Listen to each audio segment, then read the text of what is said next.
Si vives o viajas desde Barcelona, no puedes volar en business class en compañía española. Punto. No puedes. Solo en aerolíneas extranjeras. A cambio solo tenemos Vueling.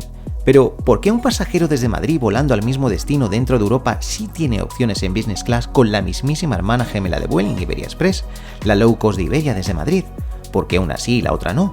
¿Por qué esa diferencia de producto entre los dos motores económicos de España? Hoy volamos en Vueling en su producto Premium Space Plus para ver si se parece en algo a una business class. Analizaremos cómo hemos llegado a esta situación en Barcelona y por qué en 2026 esta ciudad sigue perdiendo peso premium dentro del mayor grupo aéreo de Europa.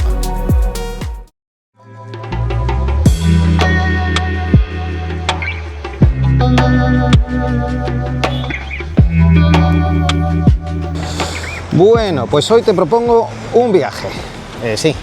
Hacemos aquí si no. Te propongo un viaje diferente, un viaje al pasado. España 2004, este mismo aeropuerto si quieres, Barcelona. El panorama aeronáutico español estaba bastante bien definido por aquel entonces, la verdad. Iberia como ente dominante, Spanair, que estaba posicionada como la segunda compañía española, y una Air Europa que tímidamente ya comenzaba a abandonar el carácter chartero para centrarse en sus vuelos regulares. Y luego había otros actores menores, privados, que se dedicaban al vacacional, como Air Plus Comet de Marsans, Iberworld de Iberostar, LTE o Futura. Pero al mismo tiempo, en Europa algo estaba cambiando. Ryanair e EasyJet llevaban años pintando los cielos europeos con la brocha del low cost, tarifas más baratas que las de un taxi. Y aquí está lo interesante. España, segundo destino turístico del mundo, millones de turistas pagando tarifas bajas y los aviones que los traían no eran españoles. Y en ese contexto aparece Vueling en 2004, una aerolínea que al principio no reconocía su carácter low cost, de hecho a día de hoy le sigue costando hacerlo, decían que era una aerolínea de nueva generación. Pero, ¿por qué decían que era una nueva generación? Pues bueno, vamos a pasar al control de seguridad y te lo explico del otro lado. Para entender la realidad del producto premium en Barcelona, hemos elegido una ruta doméstica normal, ese tipo de rutas que IAG también opera desde Madrid a través de Iberia o de su filial Iberia Express, ambas con un producto business que ya hemos analizado en este canal en más de una ocasión. Te dejo el vídeo aquí arriba por si te lo perdiste. Hoy nuestro vuelo origina en la ciudad condal y nos llevará directos al sur, costeando hacia el delta del Ebro, sobrevolando Valencia, Albacete, dejando Granada a la izquierda y aterrizando en la capital de la Costa del Sol, Málaga, cubriendo un tiempo de vuelo de 1 hora y 20 minutos. Si por motivos de trabajo o personales queremos volar en business para agilizar el trámite, embarcar los primeros, asientos en filas delanteras y acceso a sala, en cualquier lugar del mundo elegimos la tarifa business de la aerolínea con la que vamos a volar.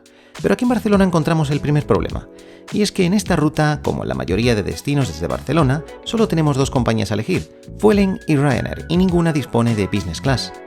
Vueling, a cambio, nos ofrece una especie de tarifa premium que, por supuesto, no llama business. Prefieren llamarla bundle, algo así como paquete o pack, es decir, un conjunto de beneficios que puedes adquirir por separado en tarifas más básicas. O concretamente volamos en la tarifa más premium que Vueling tiene, a la que ha llamado Fly Grande, y a lo largo del vídeo iremos viendo qué incluye.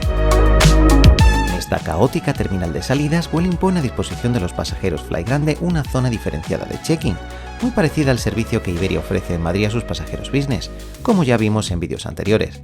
Aunque esta zona está abarrotada a esta hora, el personal mueve la cola de forma ágil, es lo que podríamos denominar un caos organizado. Otra de las grandes ventajas de esta tarifa es el derecho a usar el Fast Track. Crucé al lado aire en literalmente 3 minutos de reloj, evitando la enorme cola del acceso general. De momento todo muy parecido a la business de Iberia en Europa, ¿verdad? Llámalo casualidad.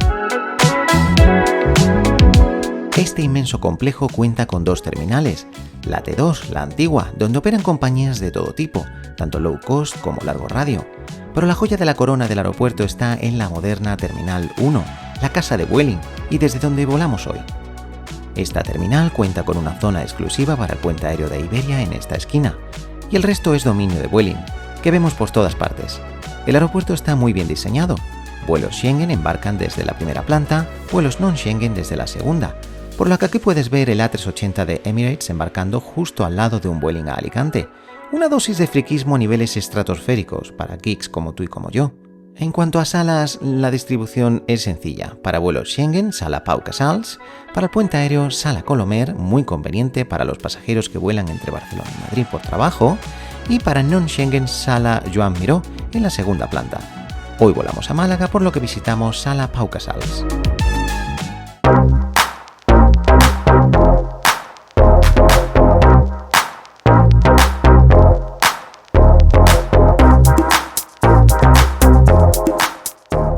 Hace años que no venía por esta terminal, la verdad. Me recuerda que esta zona, esta parte de la terminal, era la que se le asignó a Spanair en su día, cuando se inauguró la terminal 1 del aeropuerto de Barcelona. No recuerdo exactamente en qué año, lo tendría que consultar, pero esta era la zona de Spanair y a día de hoy vemos que es la única parte del aeropuerto que está tranquila, la verdad, porque el resto está lleno de gente hasta la última esquina. El modelo inicial de Vueling era bastante sencillo. ¿Por qué? Porque aplicó escrupulosamente el manual de cómo crear una aerolínea low cost en 3 sencillos pasos. Inicialmente, un solo tipo de aeronave. Eligió el Airbus 320, lo sigue manteniendo a día de hoy. Todo economy, sin ningún tipo de lujos. Base estratégica aquí, en Barcelona. Máxima utilización de aeronaves y tripulación, importantísimo. Y sobre todo y por encima de todo, la Biblia de cualquier low cost, contención de costos agresivos. ¿Resultado? Pues el precio del billete muy barato. ¿Cómo de barato? Baratísimo. Es así como despega en 2004 hacia Ibiza su primer vuelo. En pocos años se convertía en segunda aerolínea del Prat por detrás de Iberia, y aquí Iberia empieza a preocuparse, porque ese crecimiento empezaba a solaparse con sus propias rutas europeas desde Barcelona. ¿Y qué hizo Iberia? Pues montó su propio low cost. ¿Dónde? Aquí, en este mismo aeropuerto, en el aeropuerto de Barcelona, la casa de Vueling. ¿Y a dónde volaba? Pues volaba exactamente a los mismos destinos que Vueling. ¿Y a qué hora los volaba? Pues los volaba exactamente a la misma hora que Vueling. El experimento se llamó Clicker, que supongo que os acordaréis todos. Tenía una estructura accionarial bastante curiosa, y es que, aunque fueron 5 los accionistas inversores iniciales, Iberia aportó mucho más capital, por lo que retenía alrededor del 80% de los derechos económicos sobre la compañía. Por lo que Clicker sale a combatir aquí, en esta misma casa, en Barcelona, contra Vueling, con todo el apoyo financiero y logístico de la todopoderosa Iberia. Fue tal la agresividad comercial desde 2006 que las dos aerolíneas, Vueling y Clicker, se desangraron financieramente. Y en 2009 Iberia acabó absorbiendo a Vueling mediante una fusión con su propia Clicker, una nueva compañía, el marketing y la imagen de Vueling y el carácter eficiente de Clicker.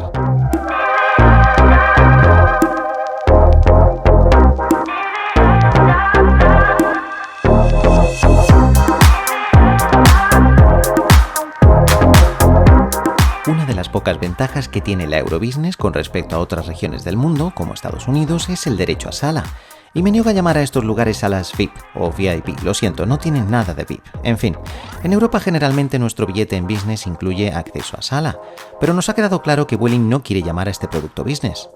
¿Incluye o no incluye sala? No, no la incluye, pero al reservar el billete, incluso en esta tarifa premium, se ofrece al pasajero adquirir el pase con coste adicional. Como vamos viendo, si quieres volar en una especie de business en Vueling lo puedes hacer, pero tu experiencia reservando es más bien como comprar un mueble de IKEA, te lo venden sí, pero por partes. Hacía años que no visitaba esta sala y he llevado una buena sorpresa. El espacio ha sido completamente renovado y ampliado respecto al producto original cuando se inauguró la Terminal 1, lo cual sustenta la estrategia clara de AENA en cuanto a salas, como ya vimos en Madrid con la apertura de Sala Retiro. Aquí en Barcelona AENA ha decidido llevar este espacio a otro nivel. A pesar de haber mucha gente, la distribución del mobiliario y el diseño hacen que no se sienta así, ofreciendo privacidad y tranquilidad en cualquier zona. La sala tiene espacios diferenciados para casi todo. Me llama la atención algo que valoro mucho en una sala con vocación ejecutiva, una sala de meetings, frente al acceso principal con cortinas para mayor privacidad, absolutamente brillante. Observamos zonas específicas de trabajo, escritorios individuales y tomas de corriente bien organizadas. Para descanso, asientos de todo tipo, algunos reclinables, mesas altas e incluso pods de descansos que se pueden cerrar para mayor privacidad. Buena vista al hall principal de la T1, aunque para los frikis como nosotros las vistas a la plataforma son limitadas, no se puede pedir todo en esta vida. La oferta de comida no se aleja mucho de los estándares de las salas de AENA, aunque hay elementos mediterráneos que nos recuerdan dónde estamos. 2 buffets diferenciados, snacks, bebidas y una selección de productos de vicio que aquí no escasea, licores, champán y cervezas locales.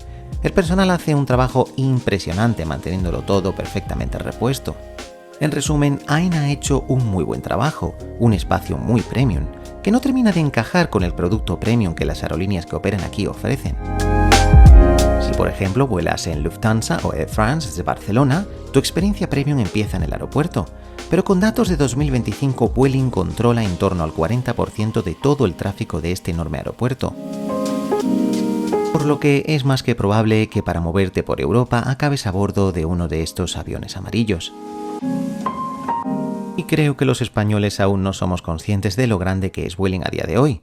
¿Sabías que la flota de Vueling es más grande que la de Iberia? Pues sí, en efecto, Vueling dispone de unas 130 aeronaves frente a las aproximadamente 100 de Iberia.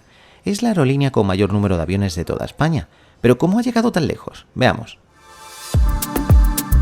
Desde la fusión de 2009, la nueva Vueling tuvo un crecimiento nunca antes visto en España, al que se añadieron ciertos escenarios de, llamémosles suerte sobrevenida, que la empujaron a crecer aún más rápido, como el cierre de Spanair en 2012, su competidora directa en el Prat, pasando a adquirir buena parte de su flota de slots. Y si me vas a dejar un comentario diciendo que hubo maniobras políticas detrás, bien, recuerda que este es un canal de aviación y nos centraremos en eso, a aviación. A día de hoy, Vueling es un gigante de más de 130 aviones operando desde Barcelona y otras bases a toda Europa, Norte de África y Oriente Medio. En 2025 reportó 393 millones de euros de beneficio operativo, margen del 11%, tercera aerolínea más rentable de IAG, solo por detrás de Iberia y British Airways, y un factor de ocupación del 90,5%, el más alto del grupo entero. Y aquí viene lo interesante, porque la Vueling de mañana va a ser algo diferente. En enero de 2026, su CEO, Carolina Martinoli, presentó Rumbo 2035, el plan estratégico para la próxima década. 5.000 millones de euros de inversión. Objetivo, pasar de 40 millones de pasajeros anuales a 60 millones en 2035. Y el corazón de ese plan es una decisión histórica. IAG ha asignado a Vueling 50 Boeing 737 MAX firmes, 25 MAX 8200 y 25 MAX 10, con opciones a otros 100. Los primeros 3 aviones llegan a Barcelona en octubre de este mismo año. El plan a largo plazo, en 6 o 7 años, transición completa. Vueling pasa de ser una aerolínea íntegramente Airbus a ser una aerolínea íntegramente Boeing. La primera vez en 11 años que una aerolínea de IAG opera Boeing de pasillo único desde que British Airways retiró los suyos en 2015. Es la mayor reconversión de flota de IAG en su historia y Vueling es la elegida para ejecutarla. Recuerdo allá por 2009 fui invitado a un tour por la T1 unos meses antes de su inauguración. En esos momentos la gran apuesta del aeropuerto no era Vueling, eran las aerolíneas de Star Alliance con la desaparecida Spanair al frente. Recuerdo al entonces director del aeropuerto, Fernando Echegaray, comentando la capacidad de pasajeros que se pretendía alcanzar. Mirando esos techos altos y pasillos vacíos en obras, vi claramente el potencial de este sitio. Esta terminal se construyó para albergar 55 millones de pasajeros, cifra que en 2026 ya se ha superado.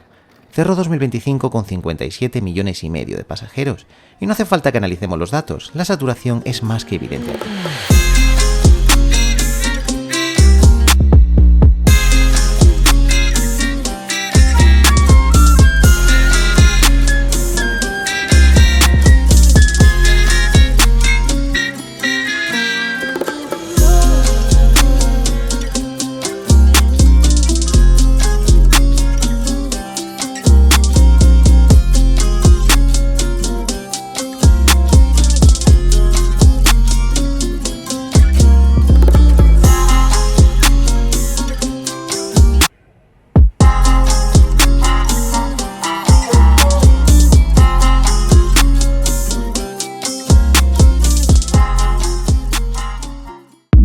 Aquí tenemos a nuestro avión de hoy. No, este no es.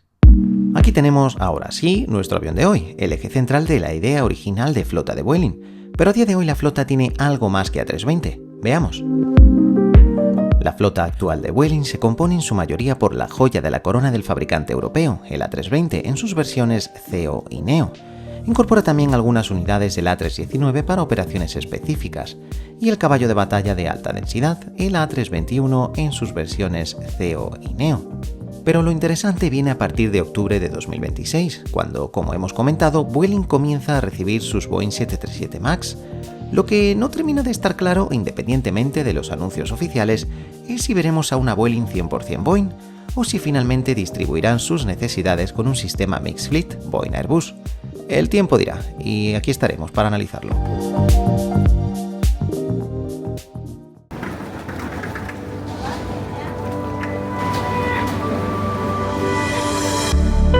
Esta es la Space Plus de Vueling a bordo de su A320.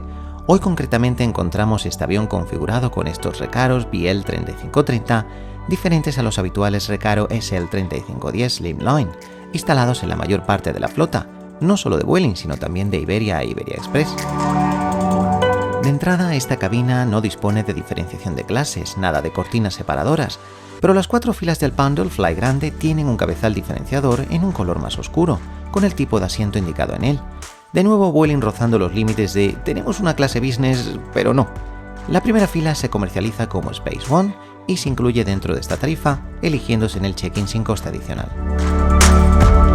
Cabina en configuración 3.3 con un espacio para las piernas aceptable.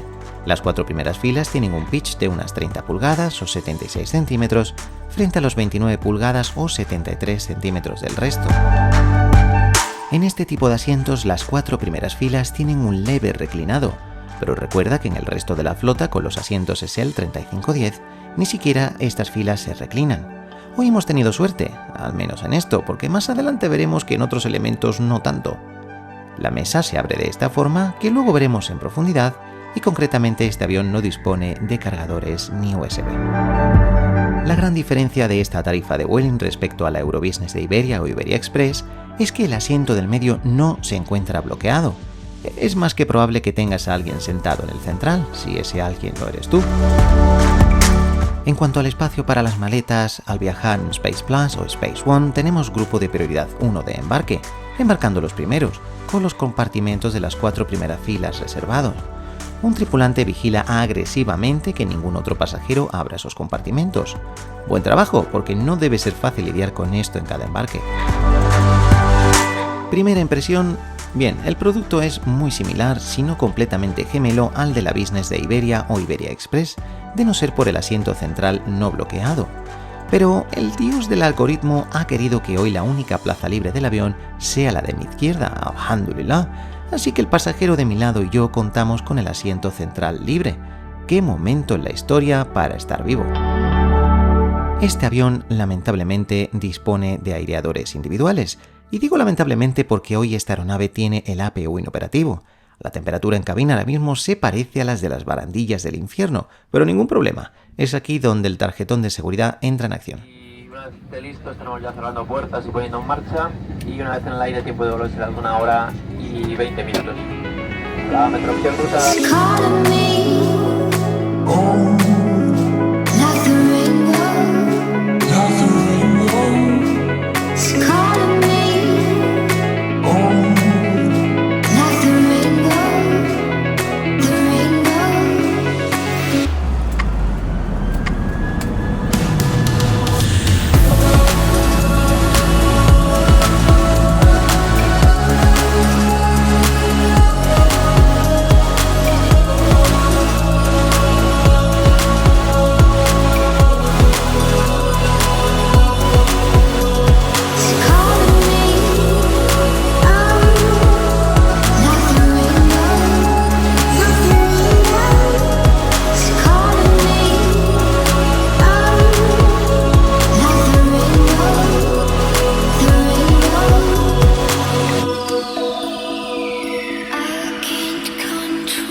Cuando pagas una tarifa en Eurobusiness hay elementos que son más o menos útiles según el motivo del viaje, pero el catering a bordo es siempre agradecido, sea cual sea ese motivo.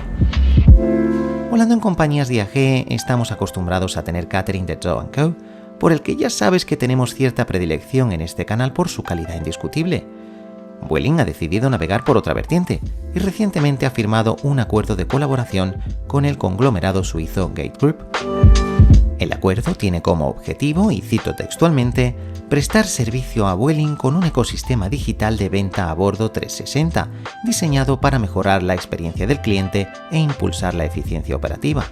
Una vez dicho esto, llega el momento de comprobar si detrás de este discurso hay una propuesta gastronómica con identidad propia o simplemente otra carta más de Buy on Board. Y aquí ya hay algo que me llama la atención desde el primer momento.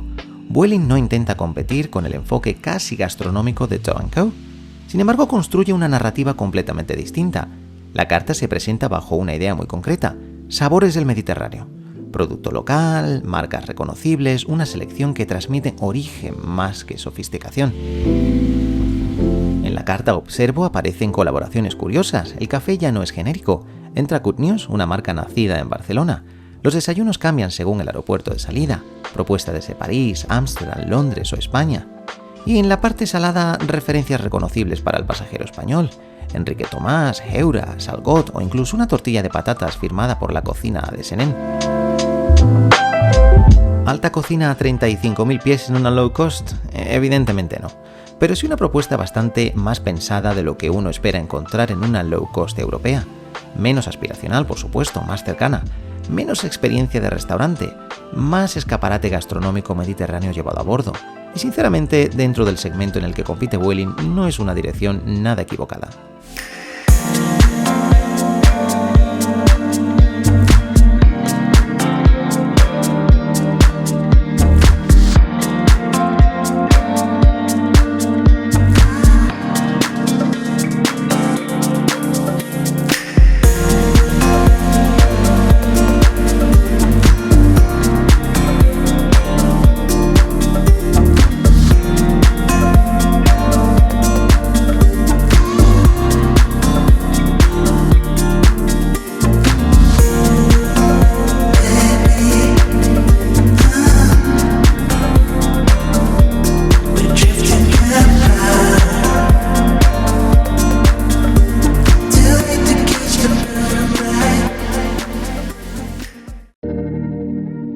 Vueling ofrece a sus clientes un muy buen servicio de Wi-Fi a bordo.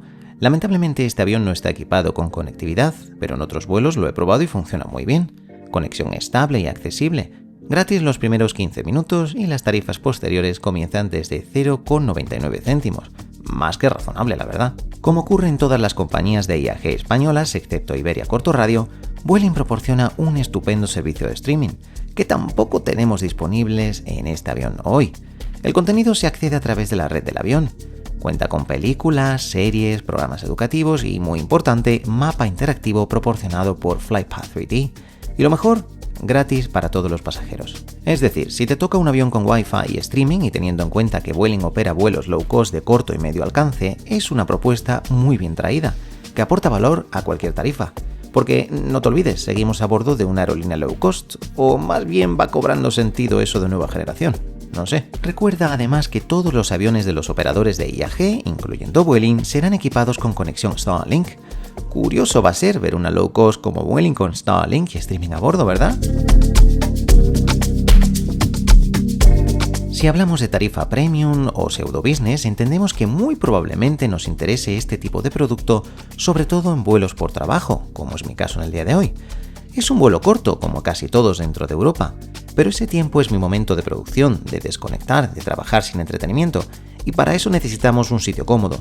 La mesa se abre así y la verdad, una vez en posición abierta, es bastante estable. Al menos en este tipo de asientos, porque en los SL3510 la mesa es más bien un gesto del fabricante para poder poner en la etiqueta de venta que el asiento incluye mesa, pero no está diseñada para trabajar con comodidad. La de hoy se trabaja muy confortable, la verdad. Laptop abierto, mesa estable, ajustable en varias posiciones y en ningún momento sensación de agobio. Si eres pasajero frecuente desde Barcelona, supongo ya conocerás este producto. Pero si no lo conoces y te preguntas si merece la pena pagar Fly Grande, aquí sí percibo valor. Trabajar más cómodo y con más espacio en el asiento es algo que, como he mencionado en otras ocasiones, valoro enormemente. Y aquí Vueling no ha fallado. Lejos queda aquel 2004 donde el panorama era muy diferente. Iberia apenas tiene presencia en Barcelona hoy, el puente aéreo y algún vuelo esporádico. Toda la operación europea ha quedado transferida a Vueling y más recientemente la apuesta a largo radio, Level. Vueling nació con carácter diferente, que rompía moldes, que vino a cambiar el status quo.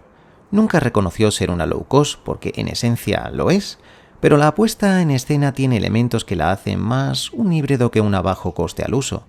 El pertenecer a un grupo como IAG, aprovechar sus sinergias, o decir que no tiene clase business porque es una compañía moderna y alternativa. Cuando después de analizar punto por punto cómo se vuela en Space Plus, ¿es realmente tan diferente de cualquier business europea? La verdad es que no. con o sin cortina, con o sin asiento del medio bloqueado, con o sin sala cobrada aparte, los elementos que hacen encajar el puzzle son los mismos. Pero respondiendo a la pregunta que abría este vídeo, ¿por qué tenemos este producto en el segundo motor económico de España? ¿Por qué no vemos en esta Terminal 1 a 30 aviones de Iberia en lugar de una low cost como Vueling? ¿Por qué Iberia no vuela desde aquí a toda Latinoamérica como Lufthansa vuela desde Frankfurt o Múnich al mundo?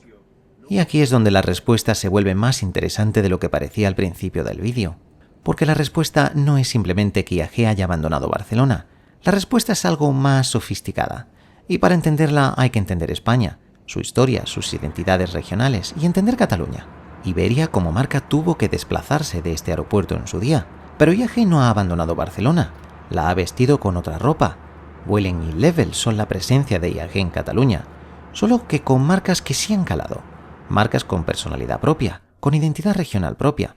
Y lo digo con conocimiento de causa, después de muchos años viviendo en Barcelona, donde los veranos en Ibiza solo los contemplaba volando con Vueling, o donde el que tengas un buen Vueling sustituía el buen vuelo en los embarques de las mañanas de trabajo por Europa. Vueling a día de hoy ha creado personalidad propia, identidad regional, y para los que en algún momento Barcelona ha sido nuestra casa, sí sentimos Vueling, nuestra compañía, la Vueling. Para IAG además es un ejemplo de eficiencia financiera y operativa, de altísimos registros de seguridad operacional, y de cómo un pequeño proyecto de un solo avión que se llamaba Barceloning se ha convertido en un auténtico gigante de 130 aeronaves, un gigante que ha convertido a Barcelona en un pulmón de la aviación en Europa. Así que tal vez la pregunta correcta no era por qué Iberia no está aquí, tal vez la pregunta correcta es por qué Vueling sí lo está, y la respuesta en este caso es que Barcelona se la ha ganado.